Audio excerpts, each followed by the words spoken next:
Hi, everybody. Good morning. It's Elizabeth Cronise McLaughlin, and this is our last broadcast of the year. Actually, not quite. I think we're going to have a broadcast on the 30th, but we'll see. In any event, it's one of our very last broadcasts of the year, and it's our last broadcast for at least a week.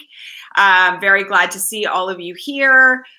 Very thankful for all of your support throughout this particular year.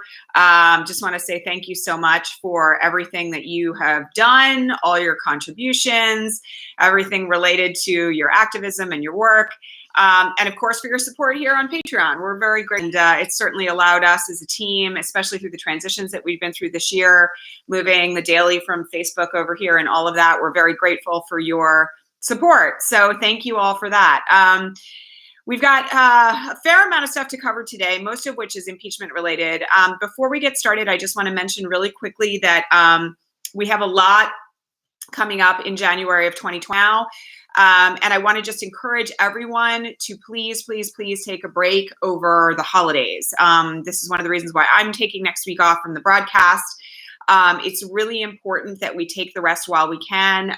There have been some added bits of news this morning related to international issues coming in January. So this morning, a new Brexit deal for January passed the Houses of Parliament under Boris Johnson's new revived leadership. And so what that means is that Brexit is now likely to take place in January. And, obviously we are now anticipating, at least as of this moment, that assuming that a rules conclusion is reached between McConnell and Schumer, who were negotiating on it yesterday, the impeachment trial will also take place in January. So we have a lot coming up in early 2020 that's going to be very dramatic and very stressful, probably for most of us.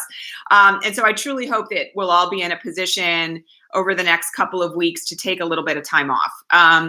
And again, I feel like I need to say that not only for the sake of our sanity, but also because I will just remind you all that depending on what the outcome of any impeachment trial is, let alone the impact of Brexit on any global financial stability, we're all going to need to have our wits about us, most definitely, come January. So in other words, now's your chance. And I just want to say, again, thank you for sticking with me while I do take some time off. Those of you who are longtime followers of the broadcast know that for the first 2.5 years, I didn't take any time off from the broadcast basically at all, save when I was traveling for work and couldn't make it work. So, taking next week off right now is really critical for me. I personally have been in a state for the last couple of days. I'm sure there's many people like this where now that we're finally through impeachment, I'm just exhausted. And so, being able to spend some time with my family and with my kids over the next couple of days is really critical and crucial. All right. So let's just talk about where we are right now on impeachment. Obviously, as I just mentioned, McConnell and Schumer are continuing to talk. There were negotiations ongoing yesterday on the Hill to try to resolve this issue of the rules for the Senate. Pelosi, of course, has said, as we discussed yesterday, that she will not send the articles over until she knows what those rules look like because she needs to be able to name impeachment managers. This is a very reasonable position. It's quite different from the one that was suggested, by the way, that I happen to disagree with. And I'll also just add, she doesn't have, I'm going to remind everybody because this question came up again this morning, she doesn't have the authority to hold those articles forever. So the window that we're in right now will be slim. Again, my expectation is that the articles one way or another are going to end up in the Senate shortly after the first of the year at the absolute latest. And so from the standpoint of where we are right now, we do need to get that rules issue resolved. It's unclear as of yet where McConnell stands on needing the simple majority for the rules that he's suggesting. Again, as I talked about yesterday for quite some time, I don't think he has the simple majority that he needs for that, because I think even if they're planning to acquit him, there are a number of people in the Senate GOP who want to have a trial and understand that not having a trial will actually be a really significantly bad blowback on the party. So we'll have to see what develops from that. But, again, my expectations here are that we're in a very short window now between when the articles are being held in the House and when they're being conveyed to the Senate.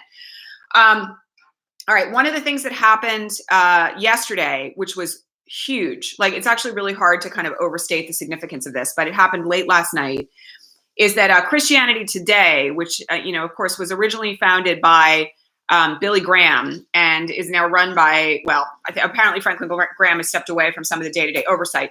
But Christianity Today came out in favor of the impeachment and removal of the president. It's a little hard to overstate the significance of this in the evangelical community.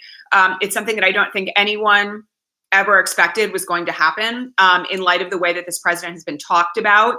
It does remind me, of course, of that great documentary series, The Family, which sort of discusses the way in which the sort of Jesus issues in Washington have long been segregated from any particular religion or church, and is very cult-like in the way that it operates.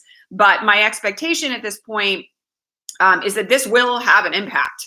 I'm not saying it's going to cause the entire evangelical community to turn against the president, but it's a big bomb drop, and one that I think a lot of us never thought was going to come to pass.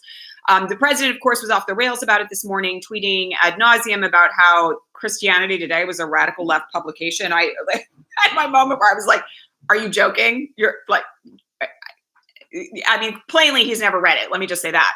He did say he was never going to read it again, but plainly he hasn't ever read it, because it's not. And so, again, there's, quite a development here at this point, in the direction of what arguably has been a very consistent part of his base.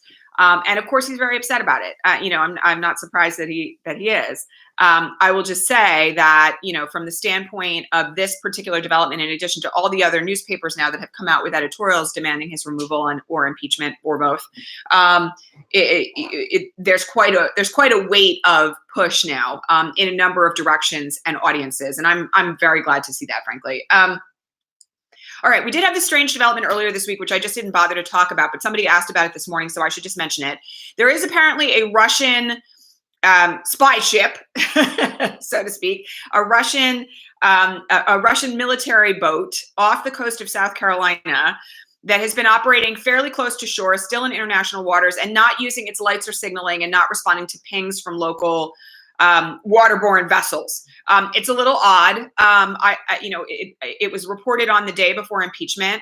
I will just tell everyone that, my expectation is this is a little bit of that sort of, thing that happens from time to time over Alaska, just in a different location, where Russian fighter jets will kind of zip over the border and then zip back, and be sort of like, marshaled back over by our own Air Force. What I will say about this is that it does feel a little bit like a threat. And it's probably designed to. We don't have any reason to think that they just happened to be wandering around off the coast of South Carolina and got lost or anything like that. But the timing is definitely suspicious and curious. Do I think there's an immediate threat that Russia's going to attack us or bomb us or anything like that? No, but I do think that it was a signal of this is how close we can get to you while all of this is going down. And that in and of itself, is not all that different, by the way. I'll just point this out, from Kim Jong-un testing his missiles in the South China Sea, to kind of demonstrate what he could do if he wanted to. So I don't think there's a reason for anybody to panic at this point, but what I will say is that there is a concern, and it's very legitimate, about a warship not following international protocol from the standpoint of even safety, like having its running lights on, responding to pings from other ships. That in and of itself is quite dangerous. So, that is purely for other boats that are in the area, right? But I do think we should just recognize it for what it is, which is a little bit of a we're right here kind of thing. And Putin's doing it on purpose. I don't actually think that there's any dispute about that. Speaking of Putin, we did have an article break last night. And I have to say, I'm getting really, really tired of these sorts of articles. But an article break last night that was sourced to unnamed former Trump administration officials about the fact that there was a lot of disturbance inside the White House staff, that Trump seemed to be taking his information about Ukraine from the Russians and not from our own intelligence agencies. The reason why I'm kind of fed up about this, frankly, is that I just feel like if you're a former White House official, you should be on the record at this point. And honestly, you should have been running to the press the second something like this happened, whether you were a current or former official or not, and doing that on the record to protect America. So, it's not any surprise to anybody that this has been happening, right? It's not any surprise to anyone that this is the case. We've seen it happen, right? He's made statements like, well, Putin told me that wasn't the case and I believed him, in terms of the 2016 election interference. All that said, of course it is very disturbing that at this stage of the game, there are still breaking news reports from White House officials that basically indicate that they haven't been keeping the president in line on all of this stuff. And that should kind of scare everybody. I mean, obviously he's completely off the rails. We know that. The rally the night that the impeachment vote went through was an obvious indicator of all of that. But nonetheless, it's, this is our national security we're talking about, and also the foundation of what has fundamentally gotten him impeached. So it's worth noting. Let's just put it that way. I'm still waiting for all of these many, many anonymous officials to go on the record, though. I mean, it's time now. The man's impeached. Like, you got to come forward and talk about it. All right. Someone asked a question about why Trump and his people keep saying there's no crime. So I just want to make this all really clear. One of the talking points from the GOP has been the president hasn't committed a crime, because if he committed a crime, there would be an article of impeachment for the crime itself, for bribery or extortion or something else. In fact, I'm going to remind you all that the report that was sent over from House Judiciary on the issue of the articles of impeachment alleges that the president committed two separate crimes that are that fall under abuse of power in the articles of impeachment. And one of the things I just want to mention about this is that actually, in my opinion, is quite a strong strategy on their part. We talked about this a few days when the report came out, that they are counterbalancing the talking point that there has been no crime by asserting that there is a crime, and it is alleged, and it's a statutory crime, by the way, which is very important. This is also a talking point that the Republicans have been using, that the articles of impeachment don't meet any statutory crime. In fact, the report that came out of House Judiciary claims that they actually did. So it's not, again, I just want to remind you all, there's a hell of a lot of gaslighting going on right now, and that's not unusual, and it's gotten far worse. There was a report came out earlier this week that Trump has lied more in 2019 than he did in 2017 and 2018 combined. And that, by the way, the GOP has picked up on that. So claiming that there's no crime, I'm just going to say this is a flat out lie, and we all should see that for what it is. But they're using that claim as a way of undercutting these particular articles of impeachment, and that's the reason for that talking point. All right, somebody asked a question about Pence and whether or not Pelosi was going to go after Pence now. There have been some developments with regard to Pence this week that we haven't talked about because so much else has been going on, particularly related to the fact that, as you will recall, there was a request to Pence's office to declassify this portion of his aide's testimony. The woman who testified at the same time that Sondland and Taylor and everybody else were testifying in front of House Intelligence, she was restricted from testifying about certain aspects of what Pence knew and when he knew it. There was a request made by Adam Schiff to have that declassified, and Pence's office refused. That in and of itself has now basically been alleged to be obstruction of justice by Pence in and of himself. It's anybody's guess at this point whether or not there may be articles of impeachment that may be asserted against Vice President Pence. I'm just going to tell you all that, one of the things that the bots and others are amplifying is the idea that President Pence would somehow be worse than President Trump. I'm just going to make something really clear. There are aspects of a Pence presidency that would be very frightening to the LGBTQ community. He is that right-wing evangelical guy. There's literally no debate about this. And when he was the governor of Indiana, he supported things like conversion therapy, which is basically the torture of LGBTQ youth. It's not anything minor, and I don't want to discount it. But I will also say that Pence is much more of a cut and dried, in the wool, right-wing Republican than Trump is. And he's also arguably mentally much more stable.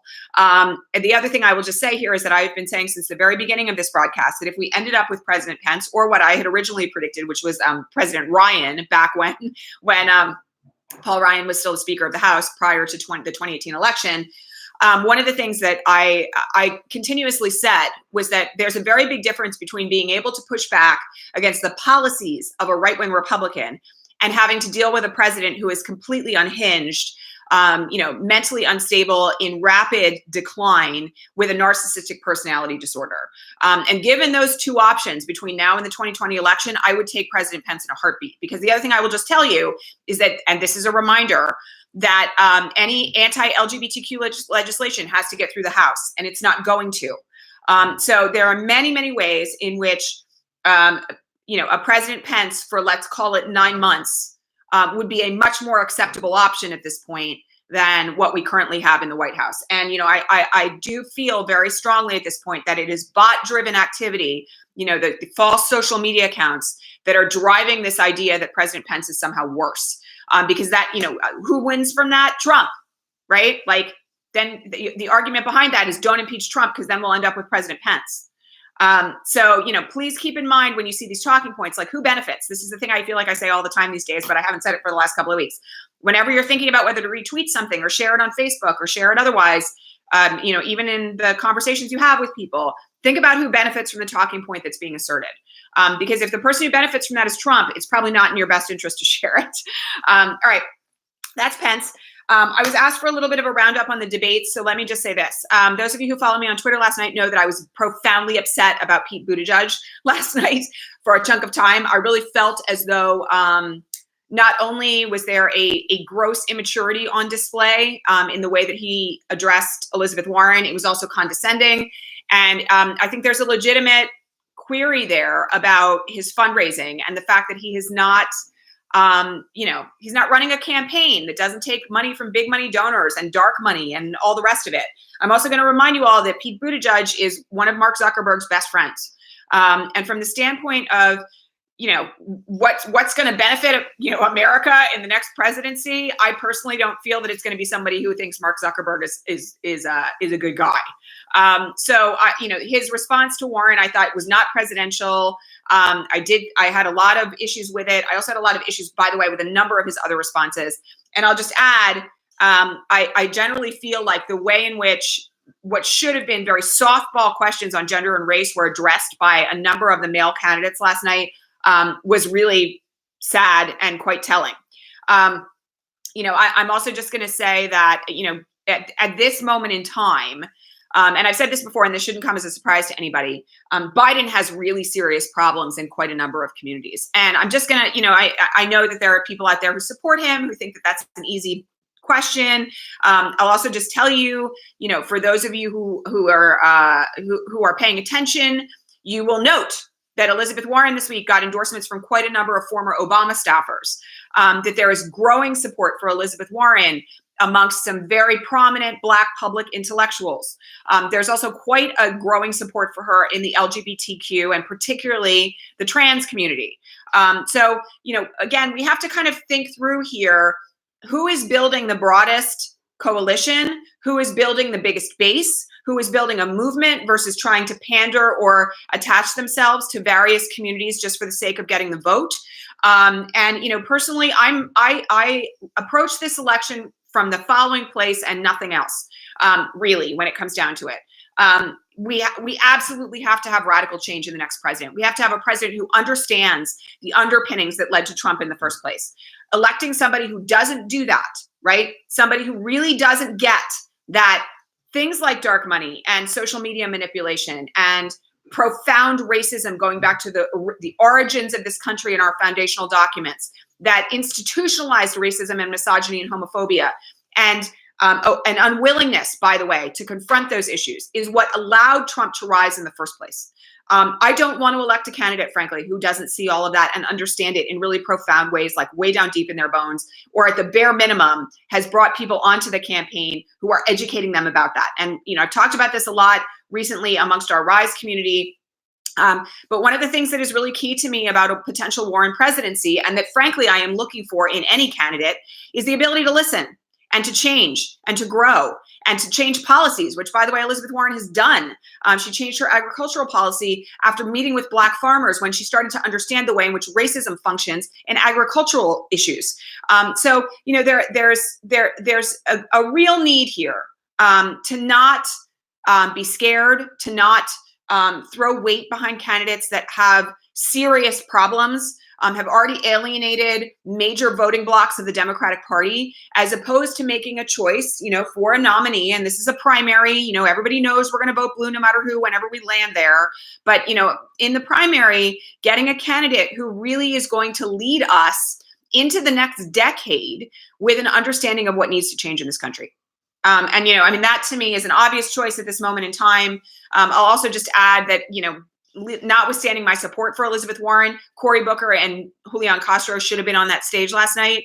And you all know that I've donated money to a lot of different candidates, even since I endorsed Elizabeth Warren, because those voices are so profoundly and desperately needed. So, those are my big takeaways right now. I mean, I feel like it's just obvious. If you're a guy who's hawking a book from a debate stage versus a woman who's seeking to understand and grow, and respond and really get to the depths of the issues that have led to where we are right now, you got to throw your weight behind the woman who's doing that. It's just flat out plain old obvious. All right, so that's that. Somebody asked a fairly snarky question on the question feed this morning about whether I was going to block people if they didn't endorse Elizabeth Warren. Look, what I did say last night on Twitter, and I meant it, is that I'm very, very tired of the talking point about Biden being the best choice. He's not the best choice. And I really feel at this moment, like anybody who's watching what's happening sees exactly why. And I'll just add this, like, if you don't, chances are very good that, his unconscious bias is reflected in where you're coming from. He's not talking to people who are really, at this moment in time, concerned about the roots of what brought Trump to power. He's talking to people who want to go back to the way that it was before Trump was elected, which had a lot of problems and led us here. So those are my positions on that. Does it mean I'm going to randomly block anybody who doesn't support Elizabeth Warren? No, of course not. I don't do that. I do block people who come on my feed and are obnoxious. So I'm not going to make any guarantees on that front. But I will say that, at least from the standpoint of where we are right now, we've kind of reached a point now where the choices are pretty obvious. To me, it's just super simple. I will say I felt like Klobuchar had a pretty good night last night. I've not been a fan of hers for a very long time, but I feel like she did pretty well as well. All right. So, let me just say one other thing while we're kind of talking about the gender issues here. I just want to say one thing. I feel like one of the things that has kind of happened here, particularly for women in light of the Trump era, is that we have lowered the bar so close to the bottom of what we consider to be acceptable from the standpoint of gender issues in a potential candidate. One of the things that I found, honestly, like really upsetting last night about Andrew Yang is that he was getting all these kudos for saying strong men should respect women. Like, of course they should. To me, that's sort of like, that's not feminism, right? That's not addressing equal pay. That's not, going out and saying you're absolutely going to have a woman as a vice presidential candidate. That's not talking about, Black women's maternal death rates. That, there are just levels at which, we can't settle. We just can't settle. This is not a moment in American history to settle. And I will refer you all back to what I talked about yesterday with regard to Bree Newsom Bass and her fabulous commentary about the fact that we have to show up and vote in 2020 like people who are escaping from a dictatorship, because that's literally what we're doing. If we show up and we're like, oh, I'm going to vote for the kind of like milquetoast middle of the road guy because, that's the safe choice, we're going to end up with another Trump, and he'll probably get reelected. I'm just going to be really frank about it. I honestly don't think Biden can beat him.